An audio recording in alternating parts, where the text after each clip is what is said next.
श्रीरामपूर नगर परिषदेच्या निवडणुकीनंतर आता पालिकेच्या सभागृहात देखील राजकारण पुन्हा एकदा तापले आहे। आज होणाऱ्या नगरपालिकेच्या सर्वसाधारण सभेत स्वीकृत नगरसेवकांची घोषणा होणार असल्याची विश्वसनीय सूत्रांनी दिलेल्या माहितीनुसार काँग्रेस आणि भाजप दोन्ही पक्षांनी आपली तगडी फील्डिंग लावली आहे।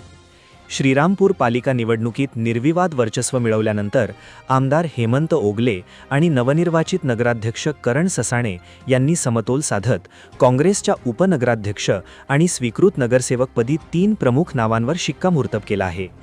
यामध्ये उपनगराध्यक्षपदी माजी उपनगराध्यक्ष सौ कांचन सानप, तर स्वीकृत नगरसेवकपदी माजी उपनगराध्यक्ष आणि अनुभवी नगरसेवक अंजुम शेख, वैद्यकीय क्षेत्रातील प्रसिद्ध डॉक्टर दिलीप शिरसाट आणि तरुणांचे नेतृत्व करणारे सामाजिक कार्यकर्ते गोपाल लिंगायत यांची वर्णी लावण्यात आली आहे। या निवडीद्वारे काँग्रेसने अनुभव, प्रतिष्ठा आणि युवा जोश असा त्रिवेणी संगम साधण्याचा प्रयत्न केला आहे।